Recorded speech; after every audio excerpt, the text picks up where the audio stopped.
The room was loud with laughter. Aliens of different shapes and colors were gathered around the center. Some drank glowing drinks, others pointed and joked. But all of them looked at the small metal cage in the middle. Inside the cage was a girl. Thin and still, her skin pale purple, and her long silver hair dirty and tangled. She didn't move, didn't speak, and barely breathed. To them, she was a joke, a broken toy. "Come on, human," said a tall creature with red eyes and silver teeth. "You're the guest of honor. Take your gift." Everyone laughed again. The human, named Jack, didn't smile. He walked slowly to the cage, his boots echoing on the metal floor. He crouched down and looked inside. The girl's eyes were half open, dry, and filled with fear. Her lips moved slightly, but no sound. "Came out. This isn't a gift," Jack said, his voice calm but cold. One of the aliens slapped his back. "Don't be soft. She's nothing. Just some old lab trash they were going to throw away." Another one added, "She's broken. Can't even speak. Can't walk. No use at all." Jack looked at them, then back at the girl. Her hands were tied, and her body was covered in bruises and cuts. One of her legs looked twisted, like it had never healed right, but she was alive. Barely, but alive, and no one seemed to care. "Why me?" Jack asked. Standing up, the silver-toothed alien grinned. "Because you're new, human, and we thought you might enjoy some entertainment." He nodded toward the cage. "Do what you want with her. No one's going to stop you." Jack looked around. They all expected him to laugh, to hurt her, to treat her like trash. But instead, he walked back to the cage, knelt down again, and unlocked it. Gasps and surprised murmurs filled the room. The girl flinched, thinking he would hit her instead. Jack took off his jacket and placed it over her thin shoulders. "What are you doing?" someone yelled. Jack didn't answer. He picked her up gently. Like she was glass that might break again, her head rested against his chest, and for a moment, she made a small sound, something between a whimper and a sigh. He walked past the crowd. Holding her tightly, no one stopped him. Too confused, or maybe too amused to care, but the laughter had died.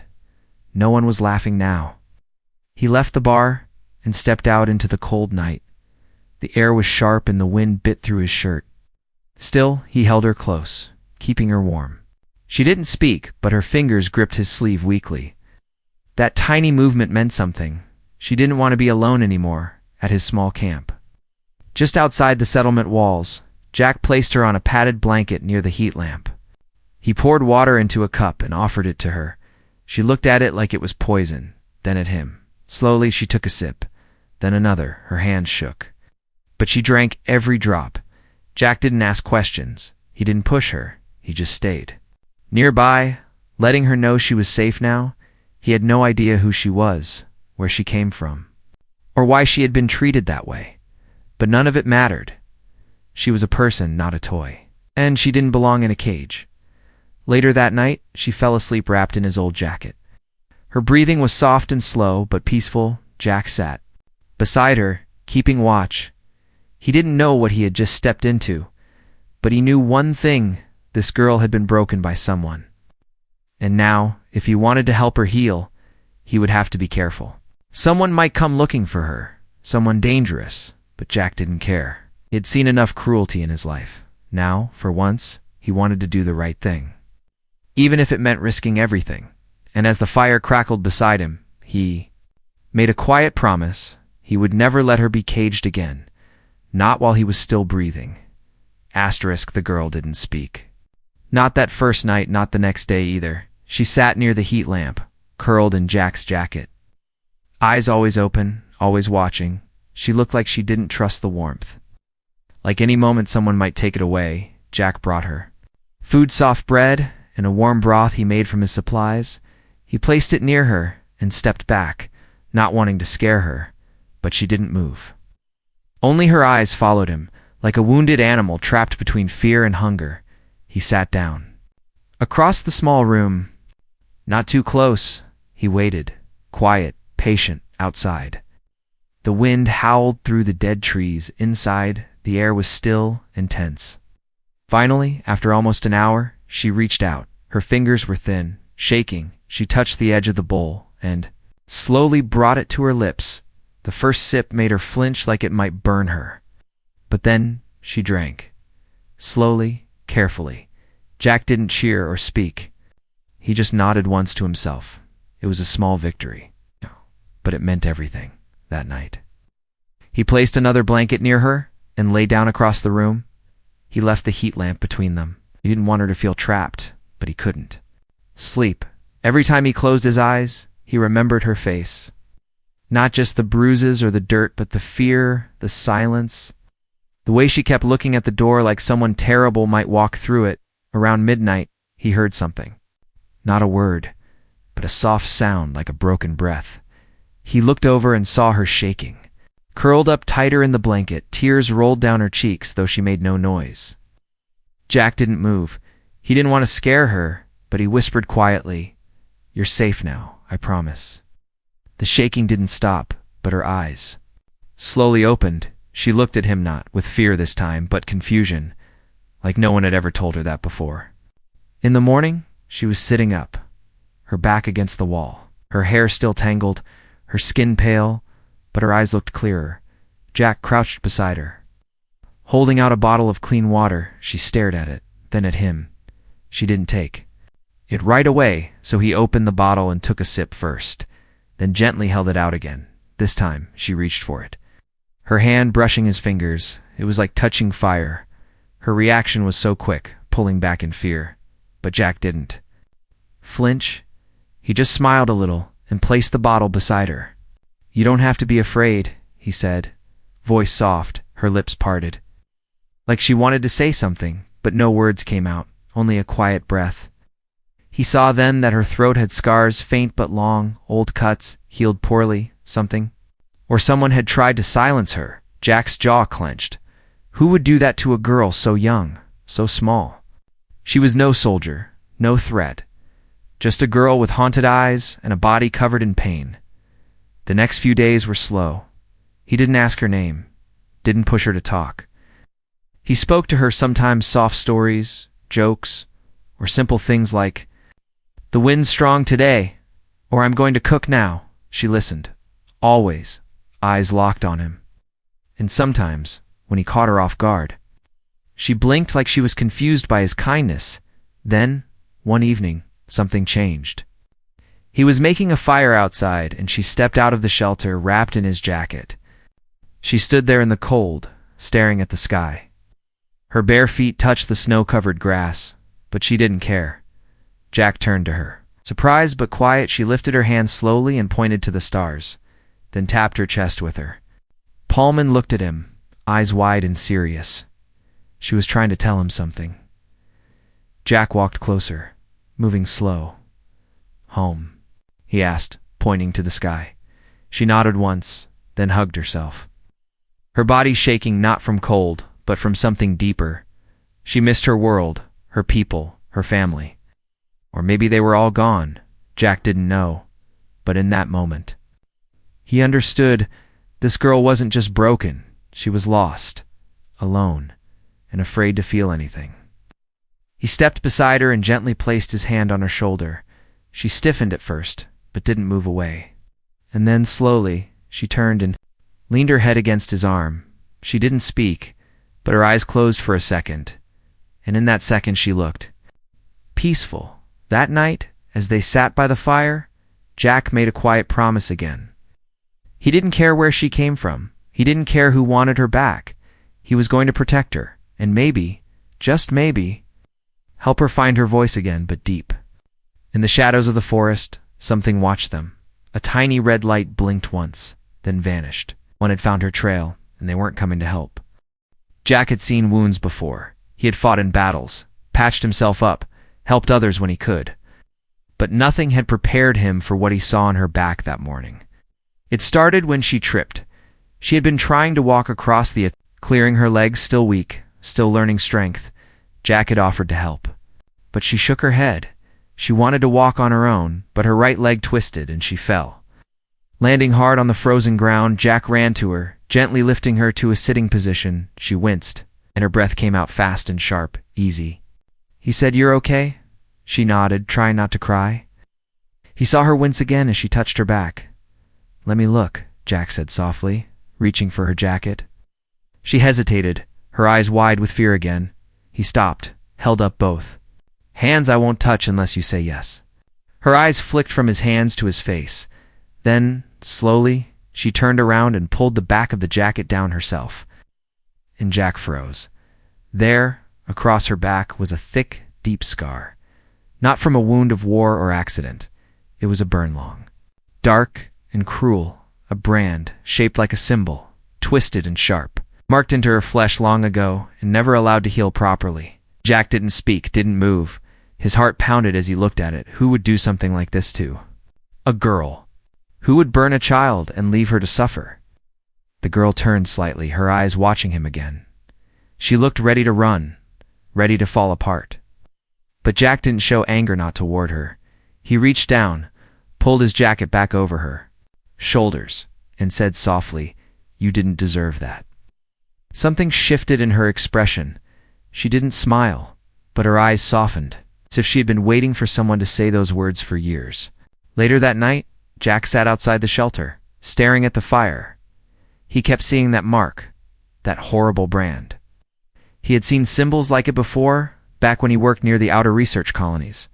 Some labs had been shut down for illegal experiments, not just on animals or adults, but on children. Was she one of them? He whispered to himself. The girl sat quietly inside, watching the flames through the open flap of the tent. She hadn't spoken a word in 3 days. But she stayed close now. When Jack stood, she followed. Always a few steps behind, he remembered. What he saw back in those colonies files marked test subject, security rooms filled with cold monitors. Some of those labs were destroyed, erased to hide the crimes. Others just disappeared. He glanced at the girl, who now looked half asleep under the lamp. He had thought she was just another victim, but maybe she was something more, something they wanted back, something they were willing to kill for. The next morning, he walked into the woods to check the perimeter. It was habit now. Look for tracks, scanned the trees, listened for sounds that didn't belong, and that's when he saw it, tiny, half buried in the snow, a piece of metal. Ow. No larger than his thumb. Blinking red, a tracker, broken maybe, but not fully dead. Had it been in her cage, or worse, in her body? Jack crushed it under his boot and swept snow over the pieces. He had no doubt, someone was watching her, maybe still following. They had branded her, hurt her, and tried to erase her. Now that she was healing, they might come to finish the job. When he returned to the shelter, the girl looked up quickly. Her eyes scanned his face, and he smiled to calm her. He crouched beside her, speaking slowly. You were being tracked, but not anymore. She didn't understand every word, but she understood enough. She reached out tonely for a second and touched his hand. A small, quick gesture, but for her it was like shouting. Jack nodded. We need to move soon, he said. Somewhere safer. He packed what little gear they had and looked over the map. There was a small abandoned outpost up north, long forgotten, hard to reach. It wasn't much, but it was something. As he folded the map, he glanced at her again. She stood now without shaking, her hand resting on the side of the tent. She was still thin, still quiet, still marked with scars. But she was no longer just broken. She was watching, listening, learning, healing, and whoever had done this to her, whoever wanted her back, was going to find out she wasn't so helpless anymore. Asterisk, the message didn't come through the cum tower, didn't come through a secure line. It came on a tiny, black chip placed near the tent flap during the night. Jack had stepped out in the morning, ready to pack for their journey north. He saw the chip in the snow, blinking softly like a dying star. He picked it up, his heart already heavy with dread. He pressed the play button, and the chip projected a voice, deep and cold. No more warnings. Return the asset, or be erased. Then the chip exploded in a small spark of smoke. Jack didn't move. He looked at the trees around them, nothing but frost and silence. But someone had come close, very close. They had known exactly where to place the message. They knew he was with her, and they were done playing games. Inside the tent, the girl sat beside the heat lamp, her arms wrapped around her legs, her eyes looked up when Jack entered. He didn't speak. Not yet. He kneeled beside her and pulled out a new coat, patched together from his old gear. He helped her into it, pulling it gently over her small frame. Then he looked her in the eyes and said, quietly, "We're leaving now." She didn't ask why. She just nodded. That one look in his eyes was enough. She knew something bad was coming. Something worse than pain, worse than hunger. She had felt it before. They traveled for hours through the forest, climbing rocky trails and moving around frozen streams. Jack carried their supplies, but the girl kept pace, silent and strong. Each step she took was a step further from her cage. But Jack could feel eyes behind them, watching, waiting. By late afternoon, snow began to fall again. They stopped too. Rest in an old cave covered in moss and vines. Jack started a small fire, and the girl sat beside it, her hands near the flame. For a moment, there was peace, until the silence was broken by the distant sound of metal slicing through the air. A ship. Jack stood fast and stepped to the entrance, his eyes scanning the sky. A small black speck hovered far above, just for a second, then vanished behind the clouds. He turned back to her, his voice low. "They found us." She looked down at her feet, then slowly pulled up the sleeve of her coat. There, beneath her skin, something faintly glowed. Jack's breath caught. The tracker hadn't been in the cage. It had been inside her, hidden under the skin. No wonder they never truly lost her trail. They had been following her heartbeat all along. "I'm sorry," he whispered, kneeling down. She looked confused, afraid, but not of him, of herself. Jack pulled out a tool from his bag, a surgical scalpel with a heated blade. "I can take it out," he said, "but it will hurt." She stared at the blade, then looked him in the eyes, and she nodded. She didn't flinch when the blade touched her arm. She didn't cry when he cut the skin open. She just bit her lip and squeezed his free hand. He worked quickly, carefully, and after a few moments, he found it. A tiny device, no bigger than a grain of rice. Blinking red, he pulled it out, crushed it with the scalpel's handle, and threw it into the fire. The flames turned blue for a second, then went back to orange. He wrapped her arm, and she finally exhaled. The girl leaned her head against his shoulder, weak but relieved. But Jack didn't relax. This wasn't over. Not yet. The next hour passed in silence. Then came the sound, heavy boots crunching snow. Not one pair, but many. Jack stood and pulled the girl behind him. Figures appeared at the edge of the trees, tall, armored, masked. Not soldiers. Not police. Hunters. They didn't call out, didn't speak. One of them raised a weapon and pointed it toward the cave. Jack raised his hands slowly, keeping himself between them and the girl. "She's not going back," he said calmly. The lead hunter took a step forward. "Then you both die." The voice replied, cold and empty, before Jack could move. The girl stepped out from behind him. Her face was calm, but her hands trembled. She took a deep breath and said something in her native tongue, a word sharp like broken glass, strong like fire. The hunters hesitated. The leader tilted his head. "You remember your voice?" he said. "Good. Then scream when we cut it out again." But she didn't scream. She ran fast and low. Picking up a sharp rock from the cave floor, she threw it with all her strength straight into the leader's visor. Glass cracked. He stumbled, and Jack charged forward. Blaster fire lit the snow. The cave became smoke and light and noise. Jack grabbed the girl and pulled her into the trees. Branches snapped as they pushed through. Running faster than they ever had before, they didn't stop until they couldn't hear the hunters anymore. Just the wind and the beating of their hearts. She had fought for him. She had spoken, and now they were more than hunted. They were a threat. They were breathing hard, both of them. Jack's shirt was torn, his arm bleeding. The girl's coat was scratched, her knees muddy from the fall. But they were alive. They had escaped for now. The forest around them was thick, cold, and quiet. Again, but Jack knew it wouldn't last. The hunters weren't just chasing them. They were hunting her like prey. They found a small hollow under a fallen tree. Jack crawled inside first, checking for danger, then helped her in. Covering the entrance with leaves and snow, inside, it was dark and tight, but safe, for now. The girl rested her head on his shoulder. Her fingers gently touched the bandage on his arm. He could see in her eyes that she felt guilty, as if his wound was her fault. He whispered, "You saved me." And he meant it. If she hadn't thrown that rock, if she hadn't screamed and run, he would have been dead. Jack had protected her, carried her, fed her, but now she had chosen to protect him that night as they waited in silence. Jack told her stories, not about war, not about pain, but small things: his dog back home, the time he fell in love with music, things that made her smile just a little, things that reminded her the world could be gentle too. In the morning, he woke up to find her gone. Panic hit him like fire.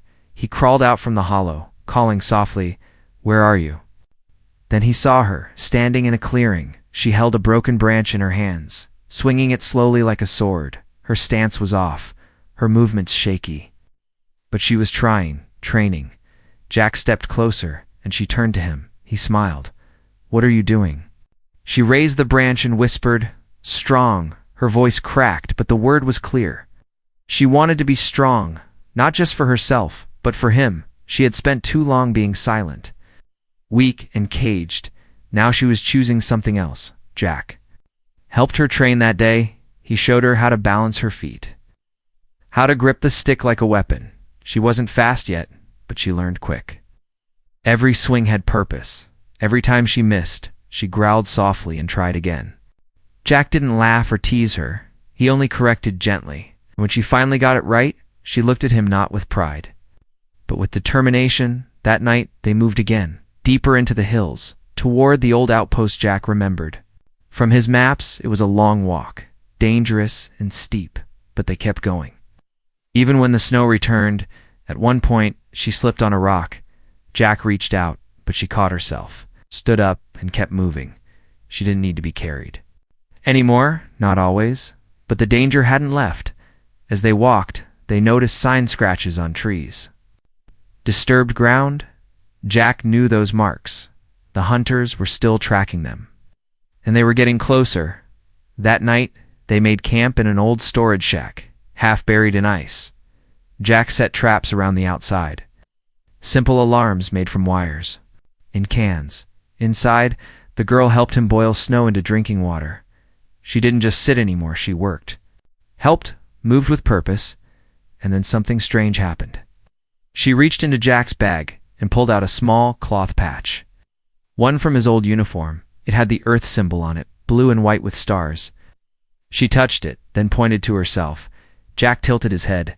"You want a name?" She nodded slowly. He thought for a moment, then smiled. "Lyra," he said, "a star's name." From an old Earth story, she whispered it back. Lyra, that night. She curled beside the fire and whispered the name again and again. It was hers now, not a number, not a label, a real name. Given freely, just before sleep, Jack felt a cold wind rush through a crack in the shack wall. He stood and walked outside, checking the traps. Nothing had moved. But something didn't feel right. The trees were too quiet, the snow too still. Then he saw its shadows moving far off, slow and steady. They were surrounding the hill. He ran. Back to Lyra, woke her gently. She sat up quickly. Grabbing the stick she had sharpened that afternoon, her hands didn't shake this time. "They're here," Jack whispered. Lyra nodded once. She didn't cry, didn't hide. She stood beside him and whispered, "We fight." Jack looked at her, shocked but proud. "Are you sure?" She placed her small hand on his chest and said, "You protect me, now I protect you." And in that moment, Jack realized she was no longer the broken girl in the cage. She was someone new. No, someone dangerous, and someone willing to fight.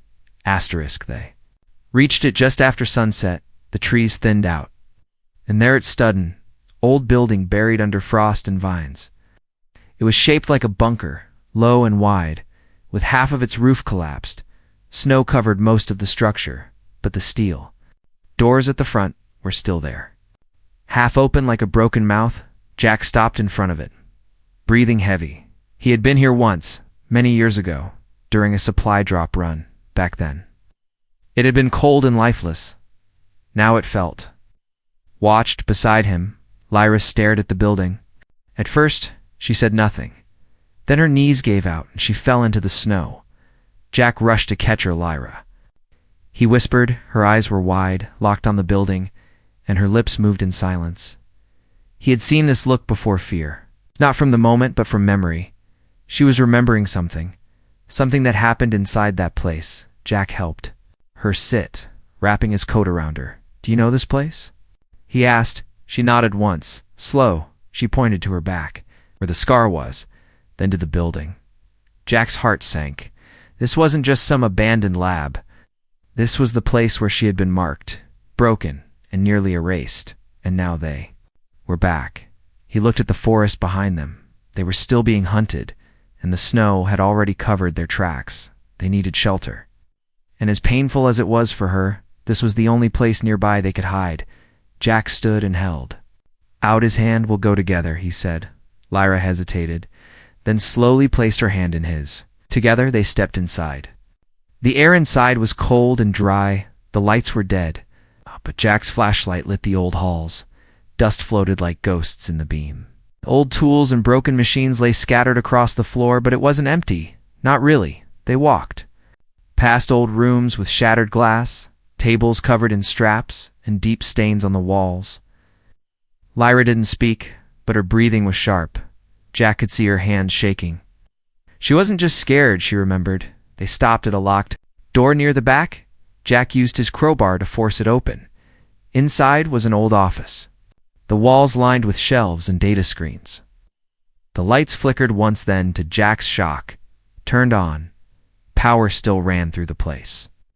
Weak but alive, he rushed to the nearest terminal. Old files appeared on the screen. Project Echo. Subject 14. Behavioral conditioning logs. Experiment logs. Failed units disposal. He clicked the first file. A video loaded, blurry and cracked with static. In it, a younger Lyra sat in a chair, her wrists strapped down. A masked figure injected her with something glowing. She screamed, twisted, and the screen went black. Jack's stomach turned. He clicked the next file in another video, this time with audio. "She resists the chemical programming," the voice said. "She refuses to fight on command. Terminate and extract genetic code for later analysis." Jack turned away, his hands shaking. They had tried to turn her into a weapon, and when she wouldn't obey, they tried to erase her. He looked at Lyra, who now stood behind him. Watching, tears ran down her face, but she didn't hide them. She walked forward, placed her hand on the screen, and whispered, "No more." She reached to the side of the console and pulled out a cable. Jack stepped back as she connected it to the main core. On the screen, a countdown appeared. 50 seconds. "What are you doing?" Jack asked.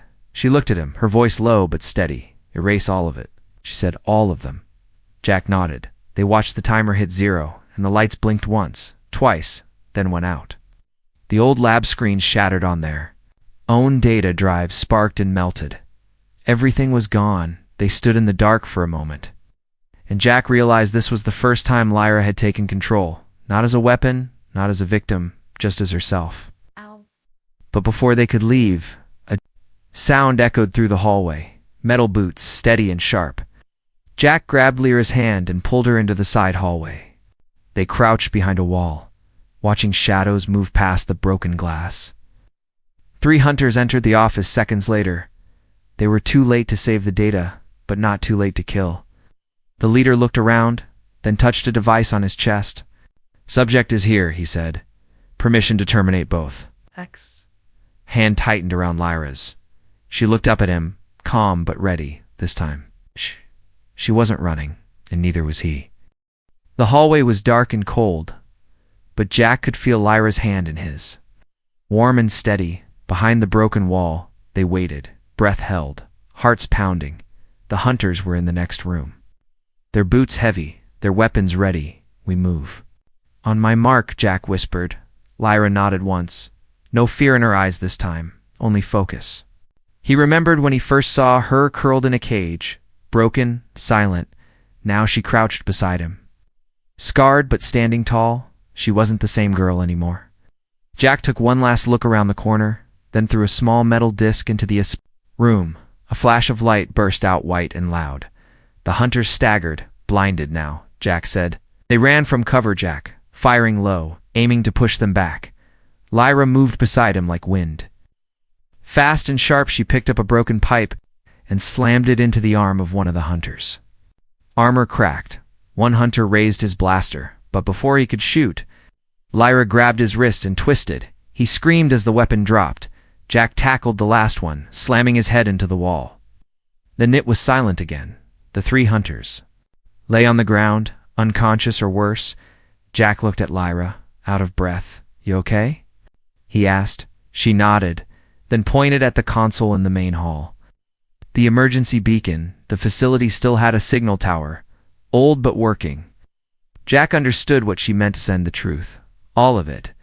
They ran to the control panel and began uploading what was left: security footage, lab records, logs of the experiments, proof of what was done to her and others like her. He watched her press the final button. The screen said, "Data broadcast sent to Central Galactic Net." It was out now. Everyone would know. No one could hide it anymore. She turned to him, breathing slowly. He looked at her and said softly, "Lyra." Her eyes widened. No one had said her name like that before. Not with kindness, not with love. Not like it was something beautiful. "You're free now," Jack said. "Not just because we ran or because we fought, but because you chose to fight for yourself." She stepped forward and hugged him. It was the first time she had ever done that. Not out of fear, not out of need, but because she wanted to. They stayed like that for a moment, then the floor rumbled. A voice echoed through the old speakers. "Unauthorized transmission detected. Facility self-destruct in 90 seconds. Jack laughed a little, of course. He grabbed Lyra's hand, and they ran back through the hallways. Over broken tiles and under falling beams, fire lit. The old building from inside, the lab that had once tried to destroy her, was now falling apart. They burst through the front doors just as the first explosion tore through the walls. The force knocked them off their feet into the snow. Heat washed over them, but they were alive behind them. The facility burned. Smoke rose into the night sky. It was done. The place where she had been turned into a number was gone. Jack sat up, rubbing his shoulder. Lyra was beside him, coughing but smiling. A real smile, small, tired but real. Snow began to fall again, quiet and soft. The fire behind them lit up the trees. They stood together, facing the forest. Their journey wasn't over, but the cage was gone. Lyra looked up at him and said, "Slowly, thank you." Jack smiled. "No," he said, "thank you." As they walked into the trees, he heard a chirp from his old wrist device. A message from the outer colonies, dozens of them. People had seen the broadcast. Some were angry, others heartbroken, but many wanted to help. There were others like her out there, other projects. Their broken children who had been hidden, used, and thrown away, and now that the truth was out, change had begun. Lyra squeezed his hand, and Jack knew, in that moment, they had done more than escape. They had started something bigger. She was no longer someone's experiment, no longer a tool. She was a person, with a name, with a future, and as they disappeared into the snow-covered forest, the last thing Jack whispered was her name again. Lyra, because names had power, and she had earned hers.